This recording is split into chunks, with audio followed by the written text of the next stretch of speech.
still enjoying some of this beautiful weather. Make sure you guys catch us at a local event. You're able to see our express unit, talk to some of our affiliates, get your questions answered, and hopefully we can help you guys out. So thank you, Laura. And if we're ready, which I think we are, if I'll get a thumbs up from Laura, then I'll get rolling. Perfect. All right. So let's get started. For those that were able to join us on the first part of this series, it was very heavy on the presentation. I think we gave a lot of great general information. So hopefully you can take that information and use it. As we move along throughout this series, what I want to do is bring in some experts, get some questions answered, and let folks know what it really takes to build an ADU and to do it in the best way possible. So first off, I would like to introduce myself. For those who don't know, I'm Bakari Grant, CEO and founder of the Wellness Company. The company was started by 5 siblings who we had a problem that needed to be solved. We solved it and found out that we could potentially help some other folks out there. So that's kind of why we are here today. And next, and when we get into this, sorry, this is very conversational, so I want to make sure I give you guys the right information without going too deep. So I'll reference some notes just to make sure I get you guys all the information that you need to answer any of your questions. But a big question, I think, for a lot of folks is, why are you here today? Now, we believe ADUs are amazing for California's housing crisis. We believe it solves a ton of issues, and we know that there's a bunch of different ways to build ADUs. You can do it yourself, which means you're managing the project, bringing in contractors. If you're a builder, you can even build it yourself, as long as you know the steps that you need to take to get there. You can deal with any other ADU company. You know, there's some prefab units, there's some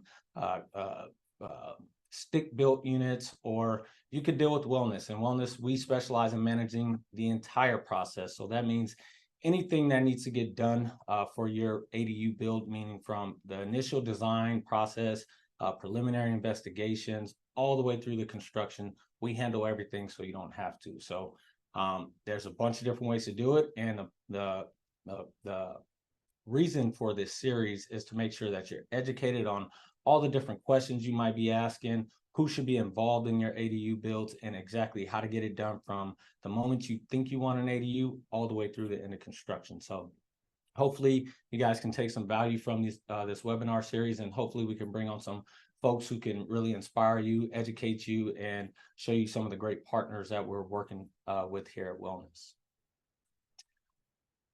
So next up, I'll kind of give a preliminary or an intro into today's series, which is going to be on design and permitting. And then I'll also touch on some of the other aspects of the build that will go into more detail and later part of the series. So building an ADU, what are we building here? So a lot of folks have in the past equaled it to building a shed or a guest house or a pool house, or I know there are some companies out there that do shipping containers or boxes, really large boxes. And ultimately, what we like to tell people is understand you're building a home here, which takes a few things into consideration. Number one is safety, health and safety. When you're building a home, cities want to make sure that you're doing it in a safe way, safest way possible. So that means incorporated fire safety, life safety, as well as considerations like structural, where you're going to be fighting against weather or potential wind or earthquakes here in California. So all those things need to be taken in consideration when you're considering doing an ADU build. And because we're building a home, most people think, you know, when I'm ready to build an ADU, they're ready to dig. They're ready to see the construction start. They're ready to see the building start to go up. That's not where we start. Because you're building a home and someone's going to be living in that space, we have 2 major considerations. Number one, what are your priorities as a customer? You know, that may be you want to move in an aging loved one, like a parent, like our family did. You may want to rent this home out, so to create additional rental income. This may be for a college student who went away and came back home and needs somewhere to stay before they go out on their own. Either way, you have your priorities, and that should be the fundamental beginning of your project, is listen those priorities and make sure that you're maintaining focus on answering those priorities and not getting lost in the nuance of the ADU build. The second consideration is your budget. Now, most people that haven't been in construction or that haven't done a project don't know, but 90% of projects are either over budget or they're behind schedule. And the major reason for that is construction projects take really close management, and we take that extremely serious at Wellness. So we manage, like I said, the entire project from start to finish to make sure that we're building within our budget and we're staying on our schedule. So those are the first two considerations that you want to have anytime you're going in to build an ADU. Now, I'm going to list out the process here and then give a little bit of detail about each. So first we have, pre-development, which includes the design phase, the permitting phase, and material purchasing. And then you have the construction phase, which most everyone's familiar with. That's when you have folks coming in doing demolition, framing, electrical, mechanical, all those different things. And then we have what we call closeout, which means making sure you understand your warranties, making sure that you're set up for proper maintenance, making sure that if you're going to rent that property, you have proper insurances and you have all the things in place so that you're in a really good position to own and operate your ADU. And so first we have the design phase, and that's what we'll focus on today, is design and permitting. But ultimately, you want to take those two considerations into effect when you're designing your unit. We like to deal with professionals. So that means the architects, structural engineers, MEP designers, Title 24 companies. And the reason that we deal with those professionals is because we give them a list of priorities and they give us what we need back from them. So there's a bunch of code and compliances that they have to take into consideration on top of those priorities to make sure that when we get to construction, we don't run into issues, or when we get to permitting, we don't run into issues. So next you have permitting. Now, the million-dollar question everyone asks is, how long is this going to take? And the answer typically is tied to permitting. And the reason is technically a permitting office has 60 days to respond to a permit request for an ADU. Now, that response may come with requirements or comments where you have to respond to those comments back to the city or change your design slightly based on their code and compliance. So the nuance of that, some cities are as good as they're able to do it over the counter in one day. Some cities take that full allotment and take 60 days to give you any response. So this is where the timeline gets really technical as far as being able to understand what they're going to require and being able to respond quickly when the city places certain requirements on you. So this is where you really want to work with an expert who's familiar with the local jurisdiction, local codes, things like that, because that could really cut down your timeline. Next, we have material purchasing, which again, if you aren't familiar with some of the things that have happened in the construction industry over the past few years due to, the big C word, the COVID, material prices were heavily affected because logistical problems were affected when you have truckers and industry stopping. So material costs at one point within the last 3 years had risen up 1,000%. So that's something that could really heavily affect that budget that we talked about. So that's a real big consideration whenever you're going into an ADU build. You want to either be aware of what's going on in the construction industry, material costs, or deal with someone who's very familiar with those industry costs and what's going on in the marketplace. Next, we have construction, which is finally we got to that place where we're building our ADU. Everyone gets really excited when they start seeing those materials come on site, when they start seeing the things go on. Things you're going to expect during construction are utility connections. Are you doing a new service for your electrical? Are you running sewer lines? Do you have different foundations going in? So are you using a pier and a beam? Are you using concrete slab? So all those fun things come up during construction as well as inspection. Again, this isn't a shed. This isn't an unpermitted building. So they do have different inspections, which are absolutely necessary when you're talking about a living space. So it's really great to deal with someone who's used to dealing with inspections, knows how to coordinate those. Some cities do it online. Some you have to call in and schedule those appointments. And then you want someone present who's on that site day to day who can interact with those inspectors. And then, of course, the dreaded project issues. Every project runs into some type of issue. It's just the way that construction goes, whether it's weather issues or you're digging and you run into something that you didn't expect, or things are taking a little bit longer than you thought they should because, materials, windows took 8 weeks instead of 6 weeks, things like that. So you're going to run into those issues, but that can be expected on any construction site. And then the last piece, of course, is closeout. And that's where we really focus on the customer, making sure that you know everything that needs to get done or that needs to go into your ADU after it's completed. So if there's any maintenance issues, if there's any filter change requirements, Title 24 or HERS requirements before you get your certificate of occupancy, things like that are nuances of the closeout that you want to be really familiar with. So again, this is something that we specialize in, but even if you're doing it yourself or going with another contractor, these are some of the questions you want to ask when you go into a new ADU build.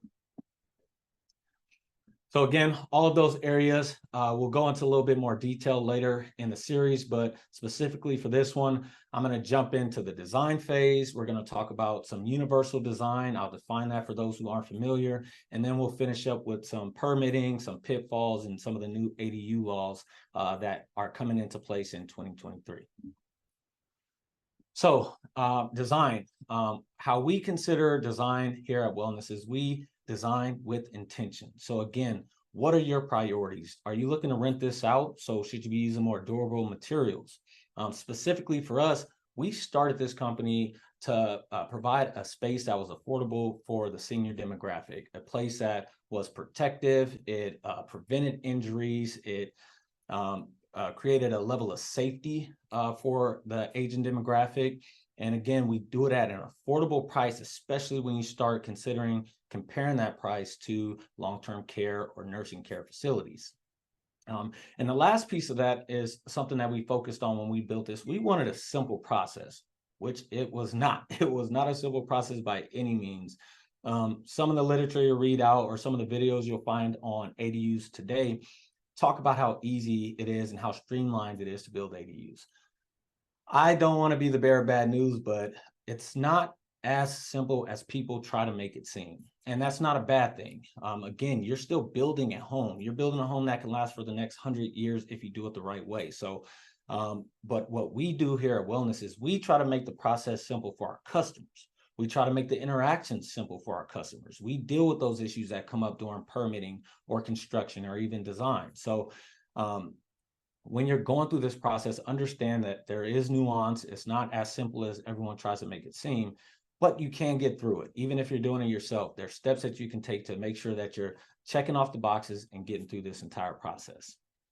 So again, real quick, I want to take a step back and talk about some of the things that were considered when we started our company. So before our company was founded, and it was founded by, again, 5 siblings, so me and my 4 siblings, our dad suffered a debilitating stroke. And when we had to bring him home and find a solution for him, we tried a few different options and it just didn't work for us. And then the new ADU legislation came down, which streamlined and simplified the build of an ADU, and it allowed us to build him a home with intention, which meant we want to make sure that if he were to fall, he was protected. We wanted to make sure that it was easy for him to access his space without having to deal with some of the typical issues you see in a traditional home.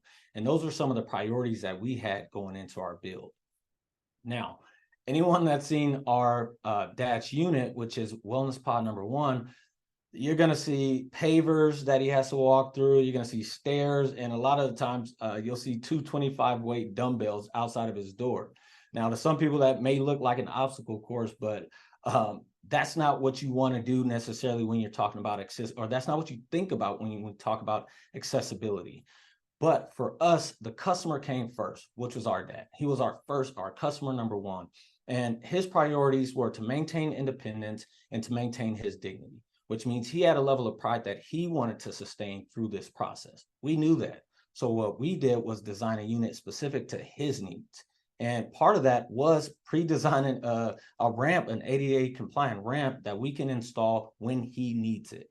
So that was part of the consideration for our build. Every build that we start, every build that you start, again, remember what your priorities are and consider the future of those priorities. So again, that level of flexibility is also important when we talk about accessibility. And we'll talk about that later when we talk about universal design principles.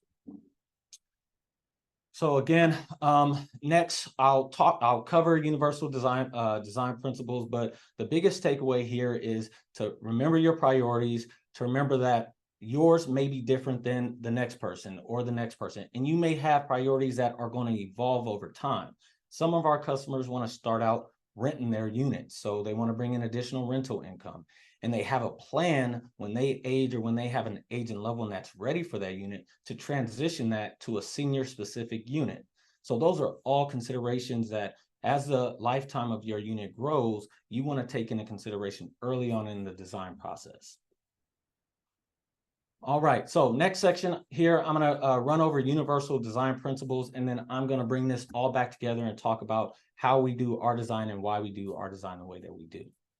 So universal design, what does that mean? So universal design is a design and composition of an environment so that it can be accessed, understood, and used to the greatest extent possible by all people, regardless of age, size, or disability. And why is that important when you're building an ADU? So that's extremely important. Number one, if you're a renter, if you have an aging loved one going into that ADU, or if you may even be in your main home and plan to downsize so that you can rent your main home. So all those are important when you're building an ADU, because you never know how you're going to use that home over time. Even when we're talking about resale value or equity in the home, the more accessible, the more usable that space is that you're building, the more profitable that you're going to be in the future when you're looking to sell your home or even pass that to the next generation. So real quick, I'm going to go over the 7 universal design principles and how they apply to not only our design, but how ways that you can apply to your design. So principle number 1 is equitable use. Equitable use, as a definition, the design is useful and marketable to people with diverse abilities. So in our case, accessibility, disability is really important, but that also means, again, like I said, if you're bringing in a young college student who's coming home maybe for the summer, or they're moving back home before they move out, then we're talking about the use of the space. So do they want a private bedroom? Do they want a private bathroom attached? Are they going to be hosting friends? Are your aging loved ones going to want to have grandkids who come in and share time with them? Are they going to need a couch or a space where they can invite guests over? Those things are all taken into considerations, all of those different abilities and the requirements for that person. Principle number 2, closely related, is flexibility in use. So the design accommodates a wide range of individual preferences and abilities. So again, when we design our space, some of our units are designed without cooking or a cooktop. And why is that? For safety issues. If you have a loved one who's had issues cooking or using devices, then we don't want to create fire issues or the potential for fire issues. So that's a consideration. You may say, you know, at some point, I may want to use this as a rental property, so I want the ability to add a cooktop later. So you allow for counter space, or you allow for a cabinet that can be removed or replaced. And those are considerations when you think about flexibility of use.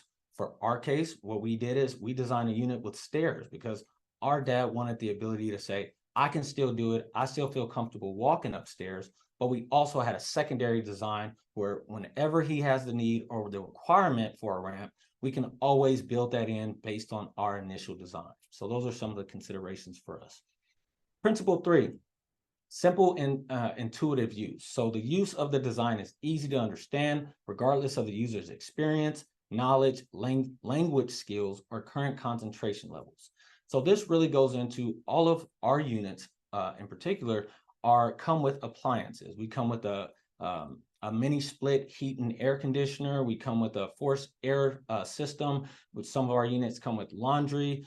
So when we consider the ease or the simple and intuitive use of those appliances, that may mean placement of those appliances. So if I place the laundry inside the bathroom, is that going to be the best use? Is that going to be the simplest use for the users in that space? So those are all considerations, again, for how simple is it, how intuitive is it for someone to use the space that you're building. Next is perceptible information. So the design communicates necessary information effectively to the user, regardless of ambient conditions or the user's sensory abilities. So something that we always like to do is, again, what is the end user? What are some of the difficulties of the end user? Do they have visibility issues? Do we need to create a low-level lighting that's always on, so if someone wakes up at night, they can find what they need when they need it? And that may mean they can find a light switch. That may mean they can read the instructions that you leave on a refrigerator. So things like that, again, be taken into consideration when you're designing a space. Principle 5, tolerance for error. The design minimizes hazards and the adverse consequences of accidental, unintended actions. This is a big one for us just because, again, as seniors age in our homes, we want to make sure that as eyesight or hearing may be reduced or they may run into difficulty, we have things that are designed within our unit to facilitate the ease of use of that space and to eliminate that ability for error. So for instance, we use a soft fall flooring that reduces falls by 90%. Although we may have a grab bar as someone's walking to the bathroom, if they trip and fall, we want to make sure that we have preventative measures in place to help protect them. Number 6, low physical effort. The design can be used efficiently and comfortably and with a minimum of fatigue. So again, when we talk about ramps or when we talk about, for some of our units, we advise our customers to build them on a slab so they don't have a high elevation, because even if you have difficulties walking, you may not require, or you may be able to walk upstairs, but again, that simple design, the low effort design would be to build that lower so you don't have an issue walking into your space. And finally, the 7 design universal design principles and size and space for approach and use. Now, for us specifically, this is really important, and this is why ADUs for us will have such a big impact as our aging demographic continues to grow, especially with the boomer generation. Is that when we talk about 2-level homes, or when we talk about the typical things that you find in a home, is that as seniors age in place, the amount of space that they use typically minimizes. So they're not walking around using 3 bedrooms. They're not looking to move upstairs and downstairs when they're moving throughout the home. And so ADUs are a great size, and it's standard and typical to what you're going to find in an assisted living facility or a skilled nursing home or even a board and care home, where you have basically a large master suite that has all your necessities without any of those things that cause potential issues for seniors and their safety. So that's why ADUs, I think, are an extremely important factor in the aging demographic and creating additional housing for the aging demographic. And at the end of the day, again, like we talked about, ADUs are really an extension of the home. This isn't a shed. This isn't a box. This is a place that someone will live and call their home. And that's why all these universal design principles are so important, because whether it's an aging loved one, or you're looking to rent it out to a renter, or you're looking to bring a child in that home, that's still a place that they're going to want to call home. They're going to share experiences in that space. They're going to share lifetime memories in that space. So again, we're building a home, and you should consider building an ADU the same that you would if you're considering building a custom home. So that covers our design section. Again, if you have any questions when it comes to universal design or specifically to any design, make sure you drop those in the chat. Laura will get to those at the end, and I'll make sure I try to answer as many questions as I can as it pertains to design. So now we're going to move into navigating the permitting and some of the regulations for ADUs. And again, this will be pretty generalized. Most cities have their own individual regulations that they impose for ADUs. There are some statewide regulations that I'll cover at the end, but this should at least get you to a place where you know the right questions to ask if you're looking to build an ADU, and you know the right people to reach out to if you don't understand some code or compliance within your city. So first off, what goes into permitting? Now, permitting can be seen by a lot of people as a very simple process or a very complicated process. But at the end of the day, there are certain steps that need to be taken, and if you follow those steps, you can get through it pretty seamlessly. So number one, you're going to want a plan set, and a plan set will include architectural designs, structural designs, MEP designs, your your Title 24, and anything that's going to go into the construction of your ADU. Next, you have your application. So this may be an application to the local water district. It will be application to planning, building in a city. And again, a lot of cities outline this on their building and planning department website, which you can access simply by typing in your city, building and planning department. They'll give you a number, usually an email that you can call them, or again, dealing with local contractors or local companies that are familiar with those different offices. Third, you have fees that need to be paid. So there's been the biggest impact on the legislation for California over the past 6 years has been the reduction of those fees so that more people can build ADUs, but they're still there. Utilities, next you have utilities. So PG&E, water districts, again, you'll have to get in touch with them, let them know your plans, and they'll tell you exactly how to get those things done. And then we have potential impact fees, which is what the ADU legislation has really reduced, is those impact fees. So that's transportation impact fees, that's stormwater considerations, impact fees from school. A lot of those things have been reduced. But again, you have to be very careful. This is a nuance of the ADU laws. Most cities, if you're under 750 square feet, have eliminated impact fees. Now, once you start getting above 751 square feet, 800 square feet, now they can impose those impact fees. Now, there are requirements that they have to be, in consideration of the size of the ADU, but they're still going to impose those impact fees. So be very careful and really make sure you understand those laws around the size differentials of your ordinance to make sure that you are reducing those fees if that's something you're interested in. And then finally, you have the planning department, the building department, local water districts, and then the fire department for health and safety. And so there's several ways to get through the permitting process. And I'm sure if you're this far into your ADU journey, you've probably heard of these. Number one, you have pre-developed designs. Number two, you have custom designs. And for the pre-developed designs, there's a couple of different options. So us at WellNest, we have our own pre-developed designs, which means we designed them, we have architectural plans. A lot of these are already input with the city, so they're going to pass through the building department a little bit faster, but you still have to do structural designs for those plans. And then you have city pre-approved designs. Now, those designs are companies that designed ADUs, they sent them over to the city to get pre-approved, and now customers can go on the city websites, download those plans, and use those plans. The difference with those plans is you'll still need electrical MEP designs for those plans. Typically, you'll still need structural designs for those plans, which means you need to get in touch with the engineer to get those done. You'll still need a site plan for those designs. So you'll need either architect, designer, or yourself who can develop site plans for those designs. And in some cases, you'll need to have alterations to your Title 24. But if you get all those things, cities typically, again, can pass those designs through pretty quickly. And then lastly, you have custom design plans, which means all the way from architectural design, pre-development, all the way through complete Title 24, MEP, structurals. You're working with a design team that's giving you exactly what you want in your build and then applying that to your ADU build. There's benefits to all those different types of designs. Again, I think it comes down to your priorities. Our priorities and our designs are universal design, making sure that we answer some of those questions that customers have come up with in the past, and making sure that we can facilitate the best possible unit, not only for the agent demographic, but for renters, for trenders that are looking to downsize.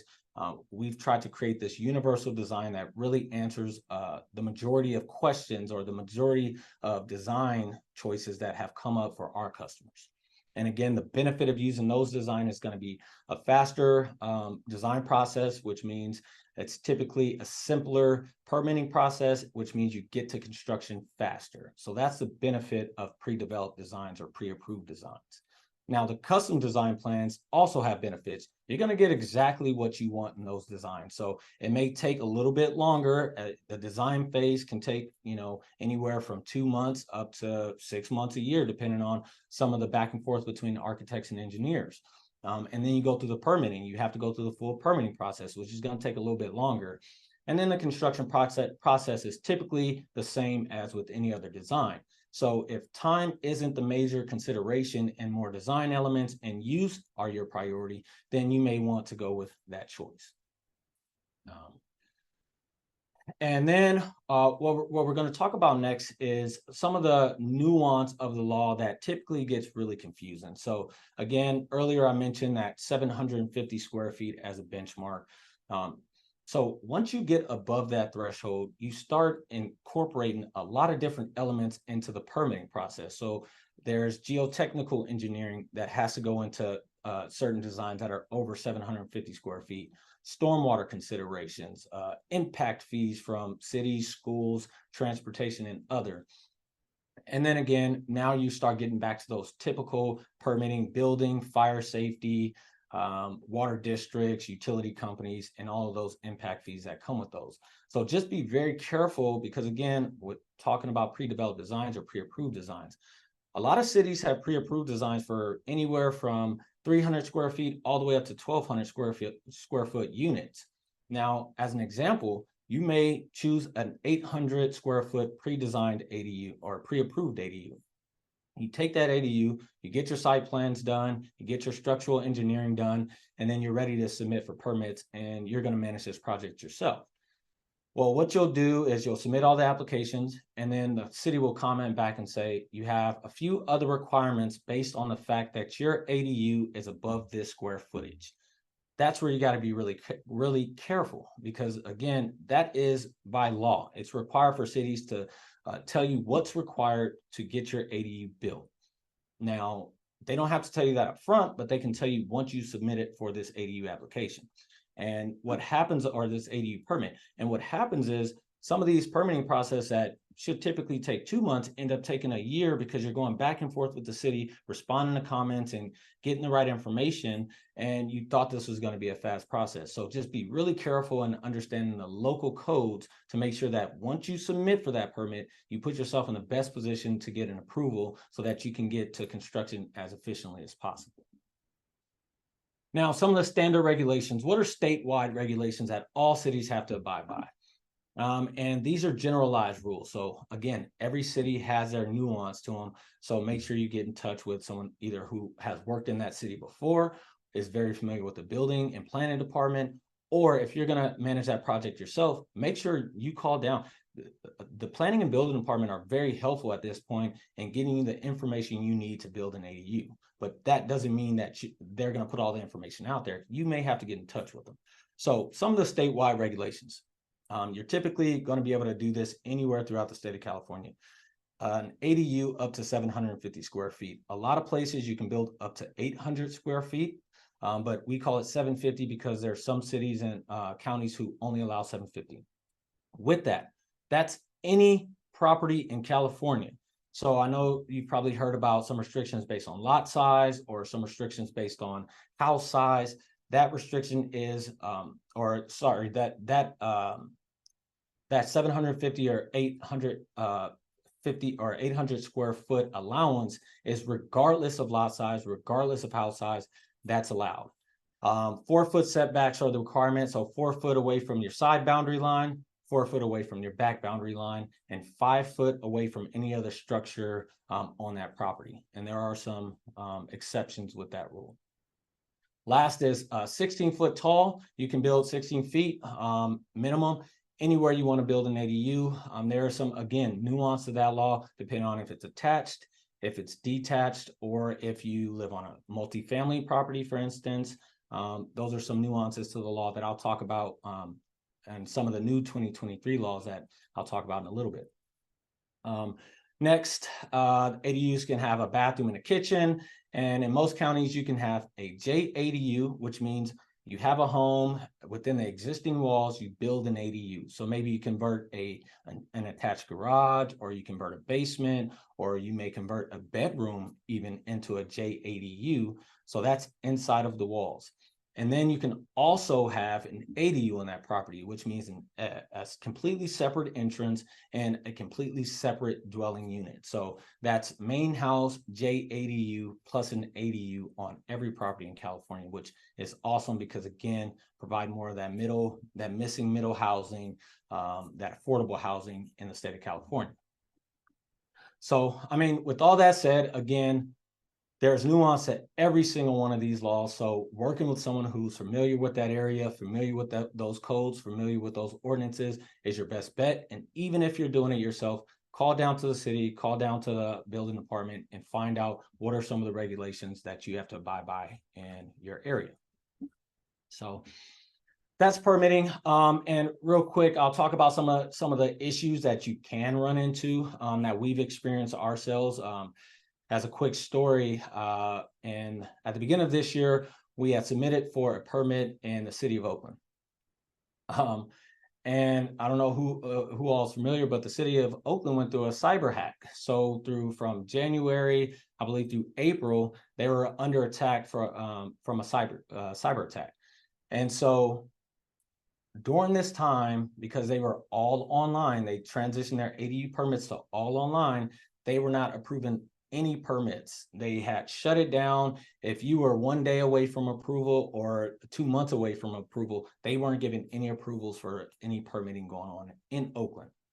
Now, one way that we handled this is we had dealt with the city departments before. We had dealt with planning, building. We had also participated in an organization to bring more ADUs to the city of Oakland. So we're very familiar with the codes, ordinances, and those departments.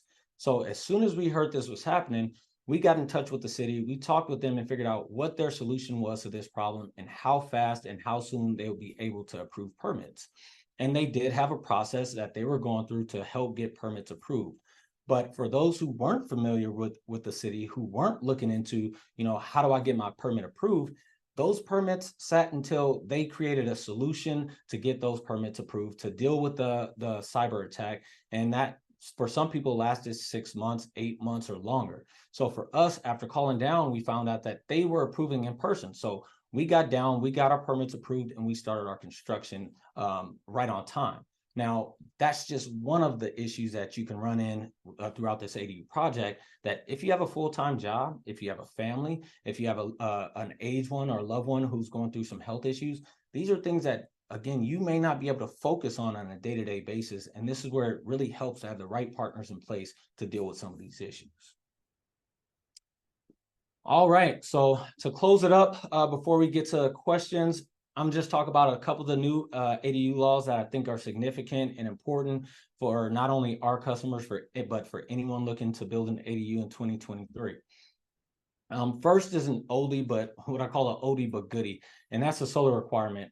In 2021, they imposed a requirement that all new construction in California, all new residential construction required solar, which means everybody. That's including any detached ADUs that are built in California today require solar.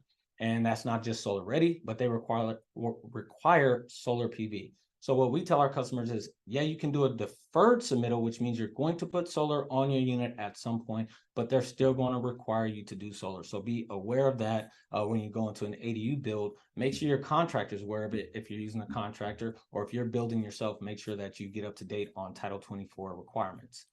And as a nuance, that does not include attached ADUs, and that does not include garage conversions. So if you have an attached ADU that you're building onto an existing home, or you're converting, say, a detached garage into an ADU, then those do not require solar. But just be aware of that. That's one that most people are not aware of. All right, now to the new law. So there's been height restrictions have been lifted. Prior to 2023, the typical height restriction on an ADU was 16 foot. Now, what they've done is for attached ADUs, if you have an attached ADU and your home is 25 foot tall, you can build up to the height of the home that you're attaching your ADU to. If your home is 16 foot tall, that still means you can only build 16 feet. If your home's 20 foot tall, that means you can build up to 20 feet tall. So that's when you're talking about second levels, is really when you start getting over 18 to 20 feet. Detached ADUs within a half a mile of transit, or if you have a multifamily property that you're building a detached ADU on, they can go up to 18 feet. Now, again, like I said, that's a significant number because that's a typical number you're going to see on any minimum height for a two or a second level. So anything below 18 foot tall, you're not going to, it's going to be really difficult to get a full height second floor in your ADU. So again, that's really important rule that or legislation that was passed this year. Half a mile of transit on a detached ADU or a multifamily property. And again, remember, these restrictions are still limited by the height of the main home. So make sure you know what your local ordinance is there. Next, a 60-day rule clarified. This is a big one. In the past, there was a 60-day rule that cities had to reply within 60 days and either deny or accept your permit application. And that did include comments, and that did include your response to those comments. But what wasn't defined is if your ADU, if they decided to deny your permit for an ADU, they didn't really have to clarify why they denied that ADU. It can be for a myriad of reasons, but they weren't necessarily required. Now they've specifically identified that they not only are required to list why they didn't approve that permit, but they also have to specify ways that you can get approved for that permit. So again, a way to remedy any deficiencies within that permit application. So that's a big one for anyone that's submitting for permits. And the last one, again, is for demolition, which can be extremely important for anyone that has an older home, maybe with an old garage or an old shed that needs to get broken down, or maybe even you're doing an attached ADU where you want to tear down a part of your garage. Basically, what they were doing prior to 2023 is they would accept the ADU permit, but they would deny the demolition permit until you got approved for the ADU. So then you would have to resubmit for a demolition permit. So now 2023, cities are no longer allowed to withhold a demolition permit if an ADU permit has been issued. So they're required to approve any demolition permits that are necessary for you to build your ADU. There's a few more new ADU laws. Those are the big ones. Again, if you have any specific questions on some of the new legislation or any of the legislation for that matter, make sure to drop those questions in the comments. I'll try to get to those. And if you have something specific to your project, reach out. We have some great affiliates out in the street doing consultations with customers, doing site visits, letting them know exactly what they can build on their property based on the local ordinances that are within their city. So that's all for me. Again, wanted to highlight some of the design, some of the considerations for design. Wanted to make sure that folks understood the universal design principles, because again, some of those are requirements within an ADU code today. And then let you know some of the pitfalls around permitting. It's not as simple as some folks make it seem, but if you understand the process, you can get through it just fine. Or you can work with someone who knows how to get through those processes. So that's it for me. If you have any questions, again, please feel free to drop them in the chat now. We'll stay on for about 10-15 minutes, try to answer any questions you guys have. And I'll put my contact information within the chat as well. Or if you reach out to me through email, that's bgrant, BGRANT, at wearewellnest.com. That's how you can get in touch with me. That was great information. I know a lot of people are really interested in the construction and dealing with a city. It's definitely one of those things that it's good to have somebody on your side, because dealing with a city, when you're used to doing it, it becomes second nature, whereas the general public is not used to, what happens now. I just got redlined. Yeah.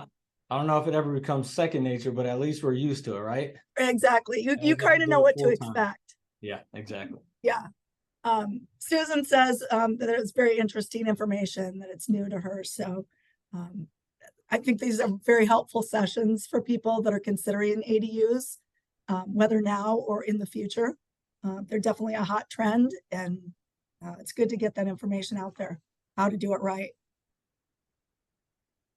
Absolutely. And that's the goal, is to, again, when we're talking about, we're designing homes, this isn't, throwing up a shed. And I know they have pre-developed units, but even some of those prefab, excuse me, and there is a difference between pre-developed and prefab, but some of those prefab units that are built off site and delivered to site, there's still requirements that have to be satisfied for you to get those units on site. So there's still permitting requirements, utility hookups, and other that you have to consider when you're building those ADUs. So just make sure, we want to make sure that everyone's informed, and hopefully this information will help build more ADUs throughout the state.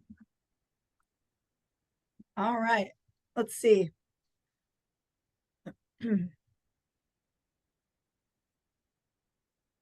All right, hold on. Let's see. I have to ascertain the question here.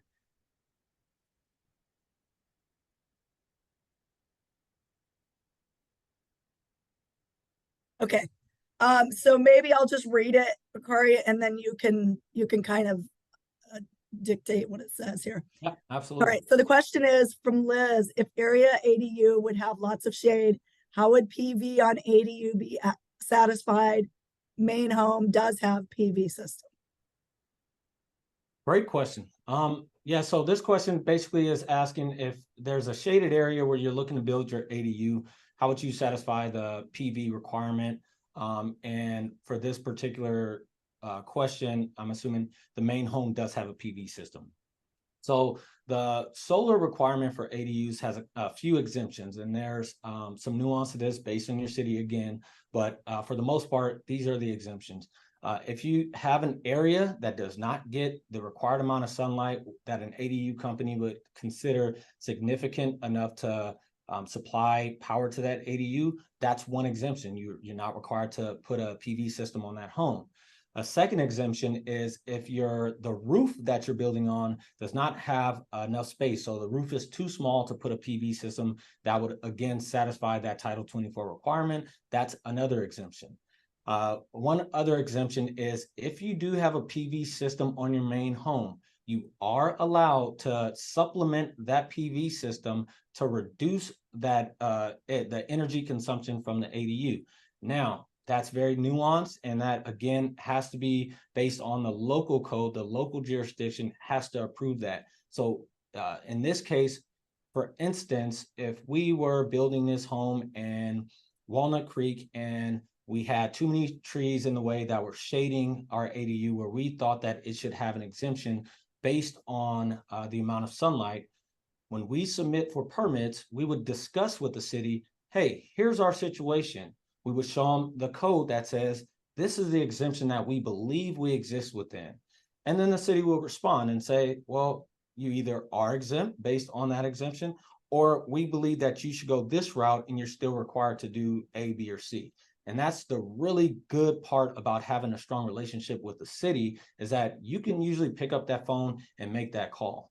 And when you make that call, they'll give you a direct answer in most cases if you go about it the right way. And then you can build based on what you know. And again, this is part of that early investigation that I talked about for our company. Is we would go and say, okay, if this might be an issue down the line, what are the exemptions in that local city? What are some of the other solutions that we may want to consider? Because that may have a huge impact on the budget for this build. So again, get that question answered as soon as you can, based on someone coming out to your property, checking out the shaded area that you want to build in, and potentially even calling down to the city and getting the information that you need to make sure that you're making the best decision. Thanks for that question. That's a great question, by the way. All right. So you mentioned with your father's ADU, you had the stairs, and then you can change it out to the ramp at some point. You mentioned also sometimes people do that with a stove situation with the burners. How easy is that to put something into place and then come back later on and change things out? Great question. So I would relate it to adding a light switch or adding a light to a home. And some homes, what you'll see is a blank plate on a wall. So it'll be look like a typical wall plate, except there won't be any electrical outlets, or there won't be a switch in there. And why people do that is because they have future consideration. So future consideration would be, I may need a lift added to my home at some point, And so you design it with extra structural in the ceiling, with a 220 outlet that you'll be able to place, by the bed, that leads that lift all the way to the bathroom and back. That's future consideration. So what you're talking about, Laura, and what I was referring to is future consideration. So when you have that in the design phase, it's extremely effective. When you talk about designing a ramp where there's stairs, where are you going to build that ramp? Which way is it going to direct? How many feet are you going to need for that ramp? And for most folks that aren't familiar, ADA ramps require 1 inch per every foot that you travel, which means if you decide to build that ADU at 3 foot tall, you're going to need a 36-foot long ramp. How do you design that if you only have 10 foot of space? And so future consideration would be, okay, we're going to design it to go this way, and then there's going to be a turn, and then it's going to go this way. Or we're going to position the ADU on the property here so we can do a 36-foot ramp going this way. So those are all things that when we talk about future consideration, that starts in design. So again, that starts at the beginning. Otherwise, you'll end up tearing up walls, tearing up foundation, and rebuilding. So future consideration is definitely an important part of any build that we do. All right. Another one, as you mentioned, that when you're doing your permitting, they have a period of time that they need to get back to you, right? Beyond that, let's say they redline and they come back and now you need to make some changes. Is there another period of time that they have to address changes? Yeah, great question. So what we've seen in the past is that 60 days means first comments back. And again, that's where the new requirement for 2023 specifically states that they have to not only deny you, but they have to give you exact reason or an exact way to get your permit into compliance, which means within that first 60 days, they have to respond to you. And if they deny that permit, they have to explain why they denied it and what you have to do, what you have to fix on that permit application to get approved. And so that's part of that requirement. So once that red line is that 60-day response. So what would happen in the past is some cities that say we're not favorable to ADUs, they would take up to 120 days or 180 days and say, you forgot to submit part of this application. And the homeowner or the contractor will be left to figure out exactly what part they had to resubmit to make sure that they had a complete application. So now, because they want to ease that process, they're requiring cities to identify exactly what you need to do to come into compliance with that application. And if you have a strong relationship and the city is familiar with the work that you do, a lot of times what cities are doing now is they'll redline that initial submittal and they'll tell you exactly what you have to do during construction so that they can stamp an approval and send that out. Now, that's not every jurisdiction and it's not going to be in every case, but that's why it's really good to work with contractors or companies who have a good reputation, who have dealt with the city, because they know the type of work they do, and those reputations really last with the city. So yeah, definitely. Liz, thanks. You learned a lot and can put plenty of thought time into priorities, present and future. Appreciates all the info, which I think is great too, because when you are using an experienced person or company, they know these little things to mention when you're in the planning process, right? So it's way more efficient. You're not, redoing something that could have been put in place initially. absolutely. And again, I think this series, the focus on this series isn't to say, hey, you have to go with wellness. But what it should do is give you a level of information, a wide range of information, so you're asking the right questions and that you have a real ability to go into an ADU build and evaluate what's the best for your situation. Again, Liz, you brought it up. What are your priorities and what are the priorities of your build? And if you can understand those, then you know, okay, these are the questions that I should be asking. And again, this series isn't only focused on pre-development or before you build. Some parts of this series are talking about maintenance or talking about different ways that you can utilize ADUs or things or new laws that may come down the line that may affect your already built ADU. So I ask that everyone, join us for the rest of this series. Hopefully we can provide value to everybody that joins, and we'd love to continue doing this for anybody, not just our customers. Well, this is great. You're on time and on budget, Bakari. So if you could tell us a little bit about what's coming up on our next one, September 14th. again, noon to 1 o'clock. Absolutely. So let me pull up our webinar here. So our next two series, number one will be talk specifically about customer journey. So when a customer hires on a company or a contractor or go through a build themselves with an ADU, what should that process look like? When should you be looking to start your planning? Again, we talk priorities. When should you be writing down your priorities? When should you be bringing in somebody to understand those priorities? It would be advantageous if before you got into design, you communicated those priorities. Before you got into permitting, that design was just the way you want it. So make sure you give yourself enough time is our biggest thing. So customer journeys, one of our next two, and then also financing and budgeting for an ADU. That'll be a big one. We do offer in-house financing at WellNest, but again, we're going to do the series to educate what are some of the financing options that are out there in the market, and then what should you be budgeting for within that financial, whatever financial option, whether you're self-funding, using our financing, a HELOC, or refinancing your home. What are some of those things? And I know that's going to be a big one for a lot of folks because we talk about real estate market right now. We talk about interest rate. And I believe this is one of the best times to build an ADU. And we'll go over why exactly that is in that financing webinar, and I'll bring in some experts who know a lot more than me. So if you're interested in understanding about the current interest rates and why it's such an advantage to build an ADU here in California right now today, that's one you're definitely going to want to check out. Right. The financing and budgeting, that's going to be following the next one. So this next one upcoming is just for a customer journey. No, so what I think we're going to do, and we'll send this out today, is we're thinking about doing the financing and budgeting one before the customer journey. So when we develop this series, obviously we're in a little bit better marketplace. So now that we're in this marketplace, we're getting a ton of questions around financing. So on the 14th, we'll be diving in deep, as long as we can make sure we get our special guest in here on the 14th, and check your emails. Laura's really great. She'll get you information about when that is as soon as possible. So because that way we know a lot of folks are interested in knowing more about the current market. Yeah, absolutely. Looking forward to it. Well, thank you everybody for joining us. Bakari, thanks again for your time. Super informative. And we hope to see you all on the 14th. Absolutely. Thank you so much, Laura. Thanks everybody for coming. We appreciate you guys spending your lunchtime hanging out with us. So hopefully we'll keep providing value for you. All right. Bye-bye.